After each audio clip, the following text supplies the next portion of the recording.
Hi, everyone, and welcome to today's FRAC webinar on after-school suppers and snacks, a look at participation.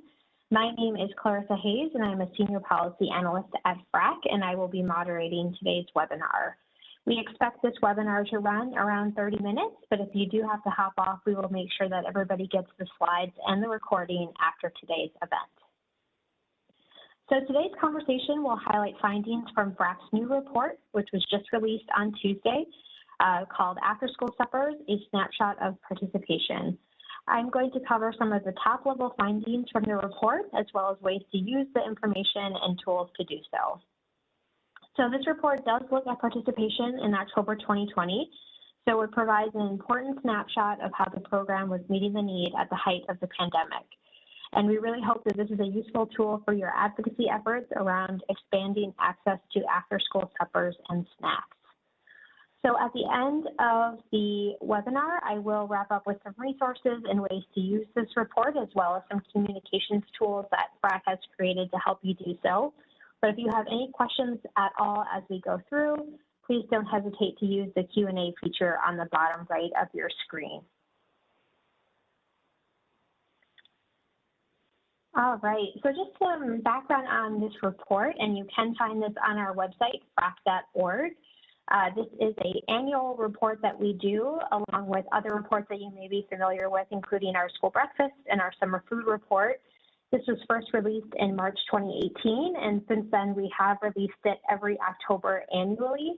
And like I mentioned earlier, we do look at the month of October in our report because it's generally when we're able to get data from USDA and has a good snapshot of participation. So what this report does is it does measure the reach of both after-school suppers and after-school snacks in both of the programs that are an option for snacks. And you can take a look at your state participation as well as the national level participation. So inside the report, there is narrative, and at the end you will find the data tables. And this data includes information on average daily participation. So on an average day in October 2020, what was participation in after-school suppers and snacks looking like? You can see just the raw number of meals served if you're interested in that. And then you can also see the number of sites that were operating across both CACFP and MSLP. All right, and before I dive into some of the top-level findings, I do want to just kind of set the scene for what we know is happening last year, because obviously the last year and a half has brought a lot of changes around to the after-school snack and supper programs, and that was definitely apparent last year. So looking back at October 2020, we know that many schools were utilizing hybrid or remote instructional models, so children weren't in the school building or at after-school programs quite as much as they were before that. We also know that many after-school programs like YMCAs and Boys and Girls Clubs and similar educational after-school programs were either closed, remote, or running at a lower capacity due to COVID restrictions or staffing challenges. In addition to that, we know that there were many waivers that were allowed for CACFP and MSLP meal service, many of which are still available today, but that did change what after-school supper participation looked like. So we had the multiple days of service, non-congregate meals, parents were able to pick up meals, the area eligibility requirement for after-school meals was waived, and then the virtual or the activity requirement that's usually in place for after-school meals could be done virtually. The other thing that I wanted to mention is that last year, the summer food service program was also an option for serving meals, and some schools and sponsors did choose to use that for some suppers and snacks. So while we usually just looked at CACFP suppers and snacks and MSLP snacks, this report for the first time does include any suppers and snacks served through the summer food service program or the seamless summer option. All right, so with all that said, again, before I jump into the findings, I did just want to share a little bit about how we hope you will use this report. So obviously data is a really important tool for telling stories and getting people engaged around certain programs, and it's a great way to see how your state is doing. So you can expand participation, but here are some of the key ways that we hope you can use this report. So the first is if you are working on expanding after-school suppers and snacks, we hope this can help you spread the word about the importance of these programs and the tools that we have to expand them. If you'd like to engage elected officials and have them promote and talk about the program, sharing data is a great way to do that. You can also use the data in the report to set expansion goals for your state. So if you see that you're at a certain level and want to shoot to expand that by a certain percentage, using this data can help you do that. And then you can also take it a step farther and set targeted communities that you want to work in based on participation levels. And as always, with all of our reports and resources, we hope that these can help you engage new partners and schools in the effort to reach more students with after-school suppers and snacks. So if you have any ways that you've been using data in your community or in your work that you'd like to share, feel free to put that in the chat, and we can definitely highlight a few of those at the end of today's event. All right, so now I'm going to go ahead and dive into some of the key findings from the report. And like I mentioned earlier, we do take a look at both suppers and snacks, and it is pretty divided in the report. So if you are looking for both of those, you can find them, but I will run through these. And again, if you have any questions, feel free to ask in the Q&A. So what we found is that on an average day in October 2020, around 1.5 million children received an after-school supper through the available nutrition programs on an average day. And despite all of the challenges that I mentioned earlier, as far as COVID-19 and the impact on participation, we did actually see a slight increase of around 37,000 participants, which was about 2.6% in October 2020 compared to October 2019. So even though this isn't a huge growth, the programs were able to maintain that momentum and see a little bit of expansion despite some of the challenges that they were facing. However, with all of that said, the after-school supper program was still only reaching a fraction of the children who receive a school lunch during the school day. You can see that number here. We're reaching about 1 in 12. So for every 12 students getting a school lunch, only 1 is getting an after-school supper. So although we are seeing growth, there's definitely a lot of room to expand and grow these programs to reach those children. All right, so moving on to snacks. Participation was a little bit less in snacks across the available nutrition programs. Around 1.1 million children were getting an after-school snack through either NSLP, CACFP, or SFSP on an average day in October 2020. And on this next bullet here, you can see the breakout between the programs. And the highest participation was through CACFP.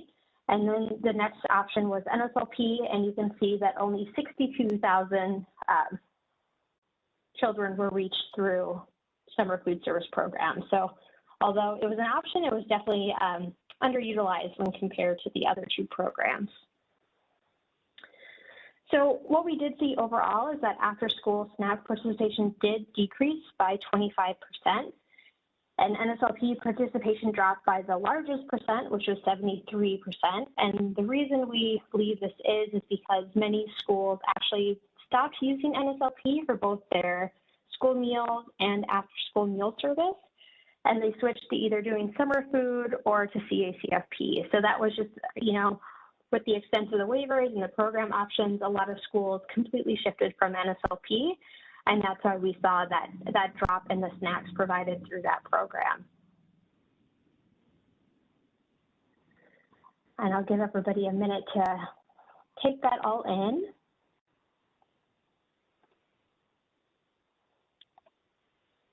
All right, so when we dig into this, so I shared some national findings, and then I just wanted to share some highlights from the state level. So for every report that we do at FRAC, we do set a benchmark or a goal that we're hoping states can meet. And for the after-school program, what we're hoping is that for every 100 children who are getting a free or reduced price school lunch, that 15 children are being reached for supper. And the 4 states that were able to meet that goal for last October include Maryland, California, Virginia, and Oregon. So if you are in any of those 4 states, congratulations, your states did a great job of meeting that benchmark and reaching more children with after-school suppers. When we take a look further at, just general increases, we had about 15 states who moved in the right direction and increased their participation rate in after-school suppers. And 14 of those actually increased by more than 10%. On the other hand, we had 36 states who actually saw a decrease in supper participation when comparing the 2 years. And that is actually a pretty sizable swing. Usually we do have a majority of states who see increases. So what this data is really telling us is that, the smaller handful of states who had increases were serving more meals, and those states that had the decreases maybe weren't maximizing the waivers, maybe had more after-school programs that were shut, or maybe just didn't have those after-school meal programs up and running by October, which is pretty early in the school year.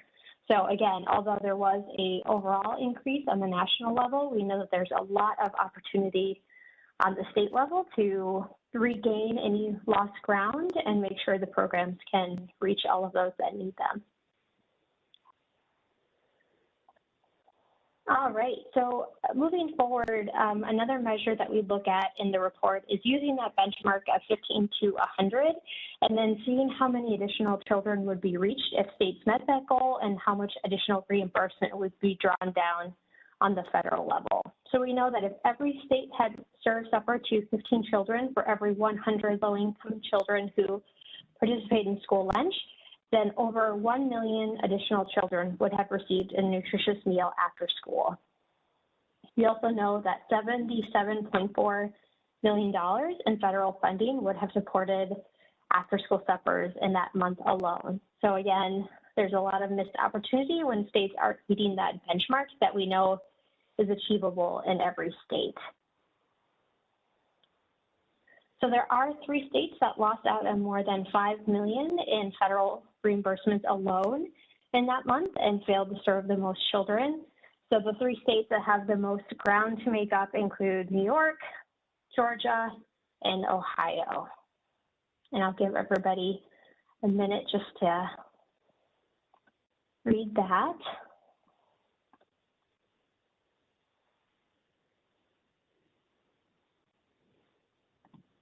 All right, so I know that was a lot of information, and I wanted to just kind of give a top-level look at the data and what we found in our report. So again, overall, there was a 2.6% increase in October 2020 when we look at after-school suppers compared to the year before, but we know that growth was concentrated in fewer states, and that moving forward, we will have to make sure that the after-school supper program, which has actually seen great growth since 2010, is able to maintain that momentum and rebound in those states, especially because we know that with COVID-19, the need has only increased for after-school suppers and snacks.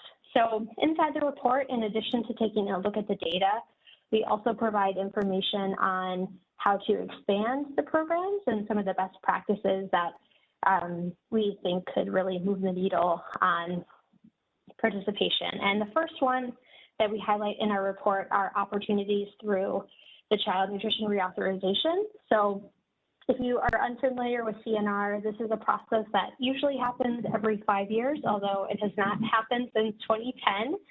But this is a time when Congress takes a look at all of the child nutrition programs to make changes and strengthen them. So there are some really key provisions that we at FRAC, along with many of our national and state partners, have identified as ways to really move the needle, again, on after-school meals. And some of those include streamlining summer food and CACFP. So if you are a sponsor, you know that during the summer you run one program, during the school year you run another, and for the most part you could be at the same sites serving the same children. So we believe that streamlining that program and having it fall under summer food reimbursement and guidelines would make it easier to operate and easier to expand. So that's a big one. And then the next one is lowering that area eligibility threshold that sites have to meet to provide meals and snacks from 50%. And we know that this has been a great option during COVID-19, and many new programs that were, on that cusp of 50% were able to operate, and it really made a difference in those communities, especially, again, as we know, a lot of families' situations are changing. So we believe that would make more low-income communities eligible to participate. So those are just two of the key provisions that we think could be an option through CNR. CNR is not on the front burner as of now, just with different things happening, but it definitely is something that we can continue to raise our voices about and talk to your elected officials about. So at FRAC, we definitely have a primer on CNR, and we dive into, for both summer and after school, the different program options that we think could make a difference. So if you are new to it or want to learn more, I will make sure everybody gets this slide deck, which includes the links, and you can check that out to see, what of these provisions could really make an impact in your community. All right, so the next thing that I wanted to mention is the need to leverage and maximize funding for after-school programs. So we often say at FRAC that after-school programs and after-school meals go hand in hand, and the reason for this is because we know if you run CACFP suppers or NSLP snacks, you know that program sites actually have to offer some kind of enrichment or educational component. So really making sure there are enough after-school programs for all children to participate in provides an important foundation for snacks and suppers to be served. And the truth is that there's just not enough after-school programs to meet the need. Our partners at the Afterschool Alliance do a lot of great research on just the extent of, families who are waiting to get into after-school programs. So there have been some really great wins over the last year. So the American Rescue Plan Act of 2021 actually included $30 billion in funding to support summer and after-school programs on the state and local level, and that's a pretty historic win for after-school programs. So there's a really important link to the meals in here. So if you are an advocate working on the meal programs, make sure you are checking in with your state agency to see how you can make that connection between the two and make sure that the funding is really going to support programs in your state. And we do have information about this funding and ways that anti-hunger advocates can be engaged in that at this link here. All right. And the last thing that I wanted to mention is obviously that, the last year and a half has been very difficult for many sponsors and schools running these programs, but as we see a slight return to normal, there are ways to revisit some of those lessons learned and best practices that we know were moving the needle before COVID-19. So we at FRAC have a lot of resources on expanding the programs and guides and toolkits on best practices, but some of the things that we've really identified and through connecting with our state partners know works as tools to increase the program include, if you are doing a snack, switching over to that supper and adding those 3 components can really make a difference, help you draw down more money, and also make your program sustainable while also better meeting the need. Making sure that more schools are switching over to serving suppers and participating in after-school snack and supper programs. There's also a lot of momentum around increasing the quality of the meals served through CACFP and NSLP. I know during COVID, a lot of programs had to shift to meet the need, and that included a lot of shelf-stable and other items like that. And we did survey state agencies for this report and found that many states reported that meal quality went down during the pandemic. So there's a lot of room to increase that and make sure that the meals being served are the highest quality they can be. And then other than that, there's a lot of room to expand onto weekends and holidays, which we just hosted a webinar last week on that, as well as expanding access in rural areas, because we know that reaching rural communities can be challenging through all the child nutrition programs, and that's especially true with after school and summer. So we have some tools and resources to help support that. All right. So that is a look at the report, and I would just say if you are interested in taking a look at this we do have some tools to help you promote the report and share it with partners and elected officials. So at our website, again, FRAC.org, you can find a model news release as well as sample social media messages. And then we also have some really great report graphics that you can share over Twitter or Facebook. And yeah, we really hope you enjoy the report and that you share it and that it's a good conversation starter for you as you work on expanding access to these really important programs. And then I did want to highlight that, of course, we do continue to update all of our resources. So if you haven't taken an opportunity to check out some of those things on FRAC.org, we have tips on developing an outreach plan, serving meals on weekends, and plenty other tools and resources on our website that I won't go through all of them. And then we hope you continue to check out our webinars and different events coming up. And speaking of events, my last slide before I open it up to questions is we partner very closely with the Afterschool Alliance, and today is actually their Lights On After School event. And this is an annual celebration of after-school programs. And although we are, 3:30 on the day of, it's definitely not too late to join in on the celebration. So if you are on Twitter or social media, you can go ahead and highlight some of the after-school program champions in your area. And then I do want to flag that Afterschool Alliance is hosting a Lights On Town Hall today at 6 p.m. So if you'd like to register for that, you can find that at afterschoolalliance.org. All right. Well, I know that I got through a lot, so I'll leave my information up here on this slide, and I'm just going to go ahead and take a look at the questions that we got to see if anyone has any specific questions about the data or how to use it.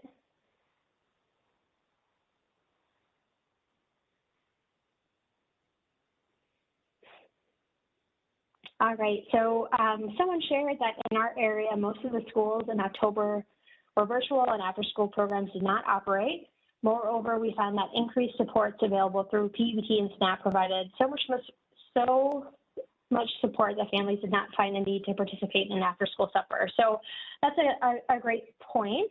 I do think that, during COVID-19, there were a lot of great programs that came out like PBT and SNAP, and really I think it's important to recognize what these programs represent and what they stand for during normal times. So we know that, we want kids in after-school programs where they're safe and engaged in learning and getting those meals. So although there was a brief hiatus in their normal operations, and again, most children weren't in a program with lots of other kids, that is hopefully what we return to. So we want to make sure that we continue to support these programs, maintain participation, and again, make sure they can rebound. So when we are all back in person and back in programs, they are as strong as ever. Many of the schools I work with cite workforce of why they are unable to take on after-school snack and dinner meal programs. Do you have any suggestions?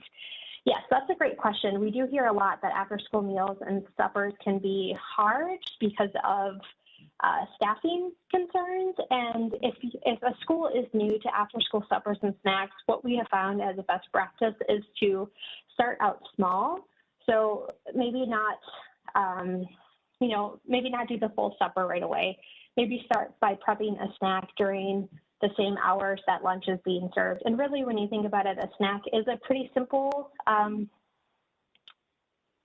component. It is just a two component. So that could be something easy to start with where it's not adding a lot of additional time for the prep. And again, suppers can be really simple as well. And something that we've heard from our YMCA partners is this idea of a super snack, which it meets the supper requirements, but it's just very simple, cold or shelf-stable items that can be combined into a supper. So I think when you hear supper, you might think like hot and a lot of different components, and it can be as simple as, like a sandwich with carrot sticks and a milk and a fruit. So again, taking it back a notch and maybe starting with some of those like easier things to prep, and we can definitely share some sample menu ideas.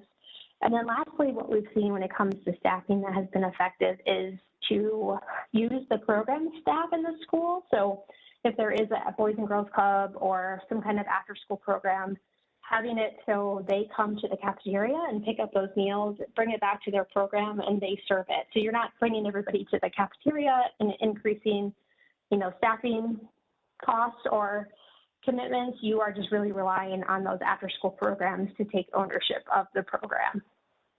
So those are some suggestions that I can offer for that. Great, and then someone mentioned having volunteer base to help with service, so using retired teachers, and then college teaching program interns as well, which I think is a great suggestion. And then someone asked, how can we support summer food year-round? So that's a great question. So we are in the middle of budget conversations. So again, CNR has kind of been put on the back burner, but I would just encourage you to set up meetings with your members of Congress to talk about your program, talk about the limitations that having two programs creates, and show how more effective you could be, see what the benefits are, and really sharing that with them. And we have some really great talking points and other resources on our website. The link is frac.org/action, and you can see there's already a legislation that's been introduced that would do this, and it's called the Summer Meals Act. So if you talk about the Summer Meals Act, they will know what you're talking about, and you should just encourage them to support that as we move forward and hopefully start to consider CNR again. And then the last question I think we'll take before we wrap up is for after-school meals for NSLP, who can access the snack? So again, NSLP does have a requirement that an enrichment or educational component is offered, but if a school is participating, if they qualify through area eligibility, they can serve all children. If you're in a higher income district, you can charge like the free reduced price or paid rate. But it is open to all.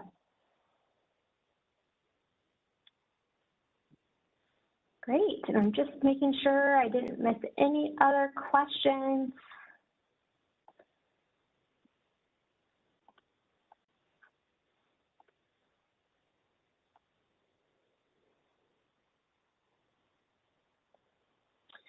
So there was a question again around the after-school enrichment, if it can only be for students attending that program. So one of the things to keep in mind with that activity and enrichment component is that it does have to be offered to all children and students that are after school, but it does not have, you don't have to track that they're actually participating. So say, for example, you have a school that has like a chess club or I don't know, arts and crafts or whatever the after-school program looks like. As long as children can participate, they can receive a meal. So if there's some program that they can take part in, then they can still receive a meal, even if they don't end up going to that program.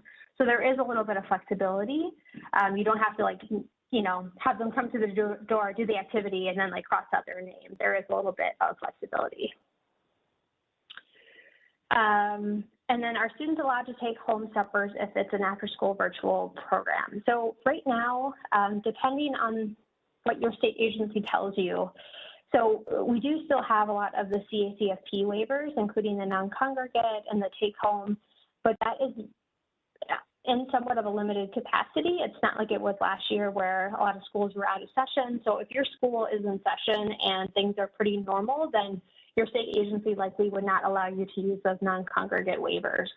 Those waivers are really just in the event of school closures or disruptions, and if students are doing virtual or remote learning. So I would definitely recommend to check in with your state agency before making any changes to your program.